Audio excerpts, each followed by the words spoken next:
how can it be completely improvised and everybody's looking at each other and yet, we all start and we all finish? How the hell does that work?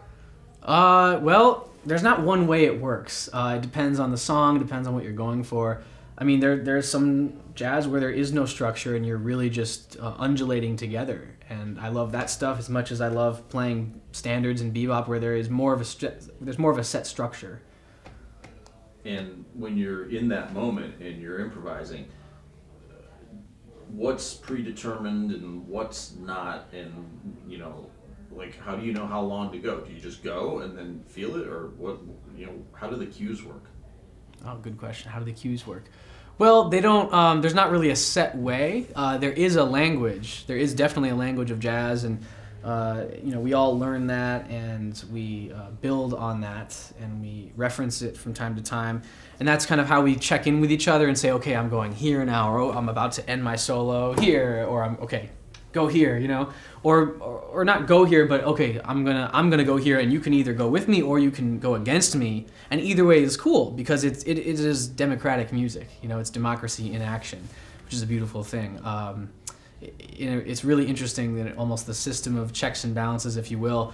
Yes, I play the melody, but I mean, the bass and drums, they do a lot of other things that are, just as important, and they can totally, I can override them in some ways and they can override me in some ways, and it's, that's not the goal of any of this, but we do that to challenge each other and push each other and, make the magic happen.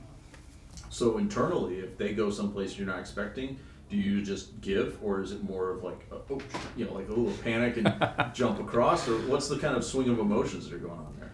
It really depends on the moment. Sometimes I'll go with them. Sometimes I'll say, oh wow, that's a great idea. Let's go there. Let's do it. Sometimes I might just wait and then let it settle a little bit and then come back in. Sometimes I will deliberately go against what they did, just to almost like saying haha, or almost like saying no, or screw you or whatever. We're doing this, But it all depends. It's never.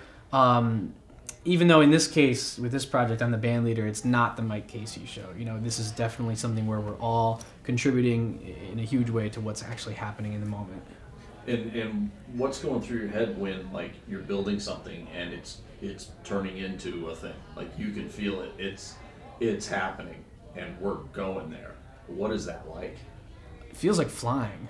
Yeah, it feels like flying, and in a certain sense, too, you almost become unconscious, and you're both aware and unaware of what's happening. It's almost like you're not in the moment, but instead you're like suspended above yourself, watching what's happening, and you have no control over what's happening. It's just happening, and the music is just flowing through you. So it's like a lot of people talk about being present in acting. I would imagine it's got to be similar in that you get to that point where you've worked through your foundation, your scales, and your theory, and your ability to think on the fly, and where logically you want to go, to the point where if you're present enough, it's just an emotional leap, and kind of everything just happens for you. Is that is that kind of the is it related all to? You hear a lot of interviews with actors, and they'll talk about, well, you learn the lines to get the lines in, but then when you actually go to do the scene, you got to make it seem like it's the first time it's ever happened. Now, in your case, it actually is the first time that it's happening. It's true, yeah. Right, but I mean, do you see what I'm getting at? Like, it's a presence thing that I don't know. Billy McLaughlin at one point said it felt like floating. So this is not a new experience for me to hear a musician talking about it. I was just wondering, if you can even articulate what it means to be present. Great question. That's really hard to answer. That's actually a great question. I would say, well, I should begin by clarifying something I said earlier.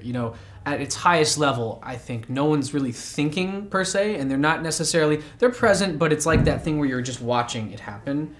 And that's the flow state, the mental flow state. That's at the highest level. I think, any song where it gets to that point, or any set or any concert where it gets to that point, everyone starts with being very aware. Awareness is key. And then once everyone's aware of each other and we're aware of ourselves and what we're doing, then our minds start to relax a little bit, and then we can transcend to the next level. Some nights it doesn't get there. Some nights it does. But either way, it always starts with presence and awareness. Do you, I mean, how often does this happen where you're in a moment, things are going down, you're trying to get to that top state, but your frontal lobe is doing the work, and you're like, okay, he's doing this, and he's doing this, so I'm going to go here.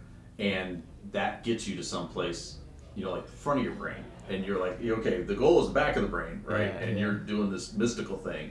But what's it like on the front when you're like, okay, 2 + 2 = 4, and you nail it, and you nail it? I mean, what's that experience like? It feels great. I mean, it feels good, and sometimes that can definitely help you make the leap, you know, to the next level of things. And it could be as simple as, oh, Corey decided to just drop out there completely, or maybe Corey has already dropped out. No, he's getting ready to come back in, and the way he comes back in is in a way different than what I was expecting, and that's now pushing everybody to the next level. Or maybe Matt, you know, I'm playing something and I hear Matt play some bass notes that go directly against what I'm doing, but it's in such a way that the tension that's created is like so badass, you know, and you're just like, oh, I can't wait for the resolution, because the resolution is going to be huge. It's going to be a huge release.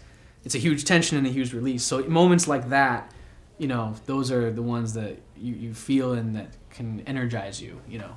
So it seems like there are almost 2 mental states going on, where you can have more of a Vulcan approach and get off on that, or you can have this mystical approach, you know, that you're striving to get to, and get off that way. Like, I don't know, can you speak on any level about, like, is one more satisfying than the other? Wow. Is you know, because there's a satisfaction in, like, intellectually saying, I'm going to G, you know, not the key, but, you know, and then they go, oh, he's on G, I'm gonna hit H. Yeah. You know, like, I gotta believe, sure, the mystical stuff is fantastic when that happens and you're striving to get there, but there's gotta be a certain mental satisfaction of, like, I'm telling you, he's going here. Yeah. You're intellectually present and you make a moment.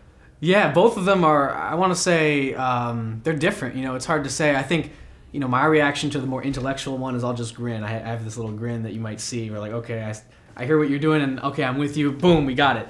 But then the other one where we just kind of transcend, that is, if I had to really pick, I'd say that one. But they both feel great. The aftermath of them are different too. You know, in the one where I'm more present and less, you know, I haven't transcended or whatever, I'm still, like, extremely aware and very present, and my brain hasn't necessarily all relaxed all the way yet.